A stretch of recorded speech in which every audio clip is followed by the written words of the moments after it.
नमस्ते बच्चों, GTM BBS school online classes में आपका स्वागत है। पिछली कक्षा में हमने पाठ 10 पढ़ा था। कृषि का करमवीरा अर्थात किसानों के विषय में पढ़ा था। वो दिन रात किसान दंपति, किसान पति पत्नी दिन रात खेत में मेहनत करते हैं। गर्मी में वह सूर्य उन्हें तपाता है और सर्दी में वह ठंड से कांपते रहते हैं। उनके लिए क्या है, ना तो अच्छे कपड़े हैं पहनने के लिए, ना उनके लिए अच्छा घर है। वह क्या है, दिन रात कष्ट सहन करते हैं, सुख उनसे दूर रहता है। वो लोगों को सब्जी, अन्न, फल, दूध देते हैं और खुद क्या है, भूखे प्यासे और बेचैन रहते हैं। दिन रात मेहनत करते हैं और हमारी धरती हरी भरी बनाते हैं। तो किसानों के बारे में हमने उनकी मेहनत के बारे में पढ़ा था। आज हम इस पाठ के अभ्यास प्रश्न देखेंगे। देखते हैं। उच्चारण गुरुतः पहला अभ्यास प्रश्न देखते हैं हम।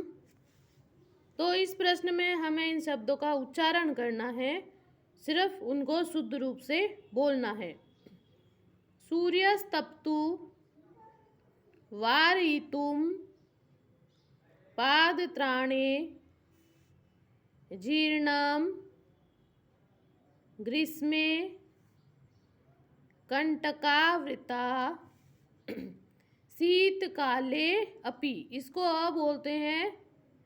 अ का ये चिन्ह है, अग्र चिन्ह, इसका अ उच्चारण होता है। तो शीतकाले अपि। सस्य पूर्णानि क्षुधा तृषा कुलौ। तो ये कॉपी में नहीं करना, सिर्फ इनको पढ़ के देखना है। अगला प्रश्न देखते हैं अब हम। दूसरा प्रश्न है श्लोकांशा नाम योजयत। श्लोकों के अंश आधे क भाग में है, आधे ख भाग में है। किस श्लोक का आधा भाग इधर कौन सा वाला है, वो आपको मिलान करना है। तो पहले नंबर लगा देंगे इधर 1 2 3 4 5। अब देखिए, गृहम जीर्णम न वर्षासु।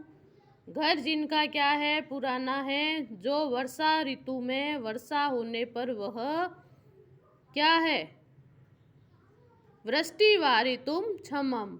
जो वर्षासु वर्षा में जो क्या है, वृष्टि बारिश को भी वारितुम रोकने में अक्षमम समर्थ नहीं होते। वर्षासु वृष्टि वारितुम क्षमम। तो पहले को इससे मिलान आपको करना है, अर्थात नंबर 1 यहाँ पे लगाना है। हलेन च कुदालेन, हल से और कुदाल से।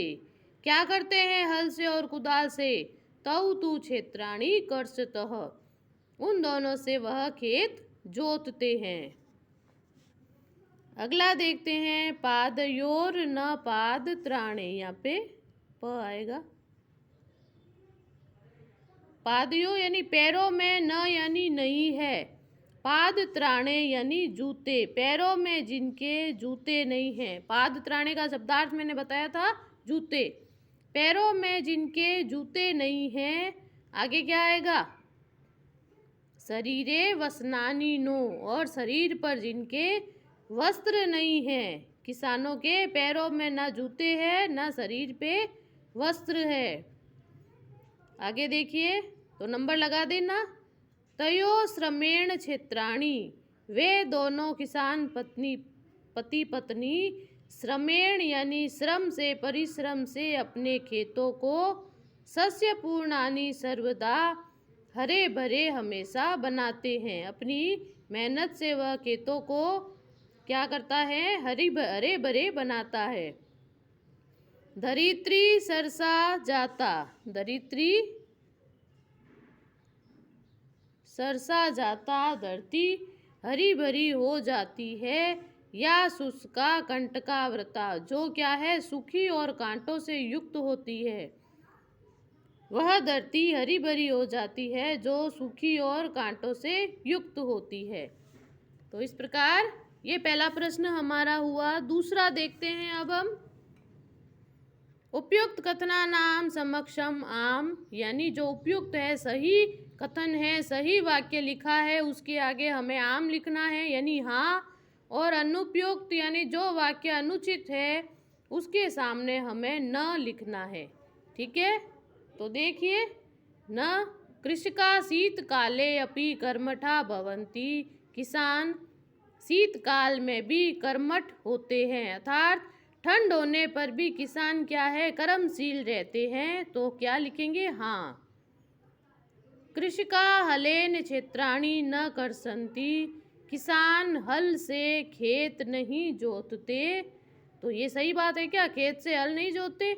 ये गलत है, अनुपयुक्त वाक्य है, इसलिए इसके आगे लिखेंगे न, अर्थात यह सही नहीं है।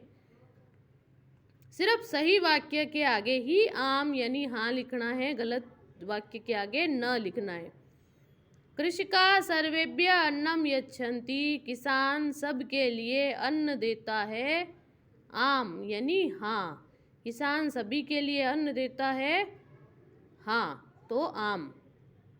कृषकाणाम जीवनम कष्टप्रदम न भवति, किसानों का जीवन कष्टप्रद नहीं होता।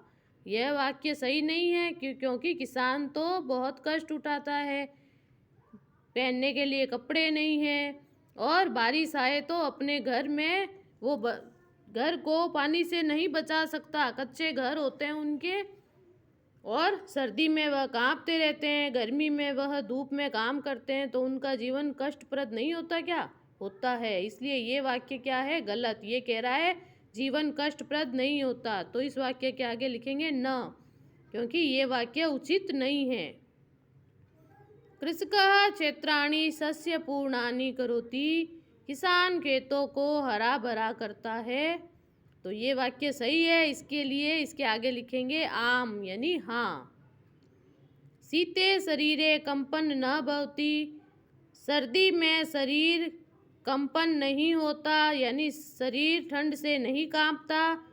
तो ये भी गलत बात है, शरीर सर्दी में तो शरीर ठंड से कांपता ही है। तो शीते शरीरे कंपन न भवति न, क्योंकि ये वाक्य उचित नहीं है, सर्दी में तो ठंड लगती ही है, तो लिखेंगे न।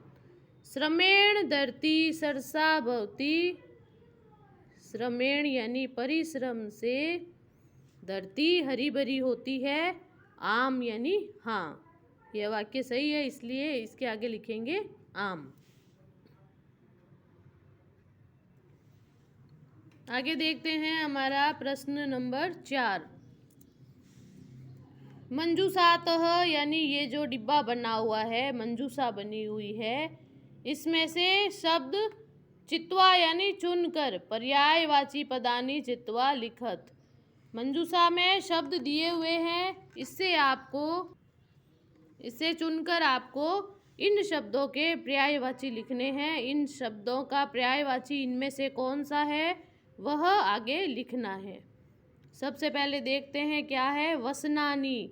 वसनानी यानी वस्त्र, तो यहाँ पे वस्त्र का पर्यायवाची वस्त्राणी। वसनानी का क्या लिखोगे, वस्त्राणी। वसन और वस्त्र ये एक ही बात है, कपड़ों को ही वसन और वस्त्र कहते हैं। अगला है सूर्य, तो सूर्य का पर्यायवाची कहाँ है, ये है रवि ही, तो यहाँ पे लिखेंगे रवि।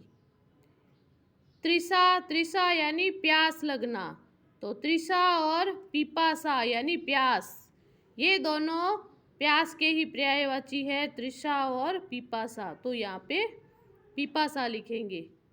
अगला है विपुलम। विपुलम यानी सारा या संपूर्ण या अधिकम, तो विपुलम के आगे पर्यायवाची लिखेंगे अधिकम।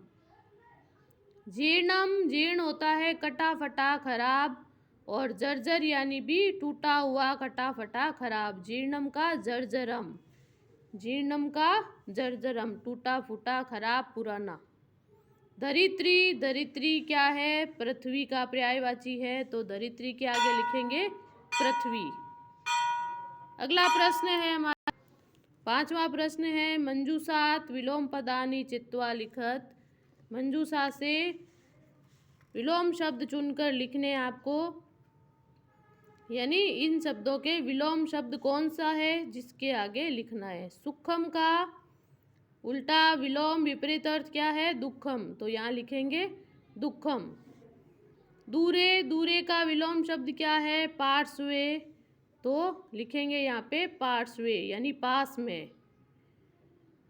निर्धनम, निर्धनम का लिखेंगे धनिकम, ये लिखा धनिकम। अक्षमम यानी जो समर्थ न हो, क्षमम का अक्षमम। सुखम का दुखम, दूरे का पार्श्वे, निर्धनम का धनिकम, क्षमम का अक्षमम। क्षमम यानी समर्थ, अक्षमम यानी असमर्थ। ग्रीष्मे, ग्रीष्म का गर्मी का क्या होगा? शीते यानी शीत ऋतु, ठंड। सरसा यानी रसयुक्त, नीरसा यानी नीरस।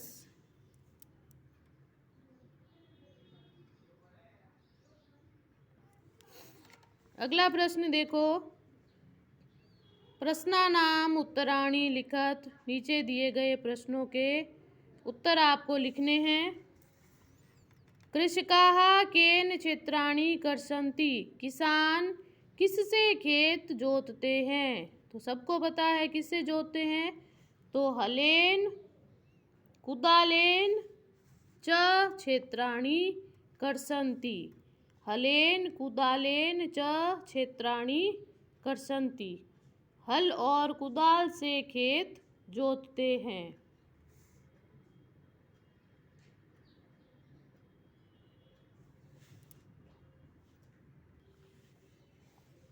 तो हलेन, कुदालेन च क्षेत्राणि कर्षन्ति। हल और कुदाल से खेत जोतते हैं। केषां कर्म वीरत्वम न नश्यन्ति? किसका कर्म वीरत्वम यानी कर्मशीलता कभी भी नष्ट नहीं होती।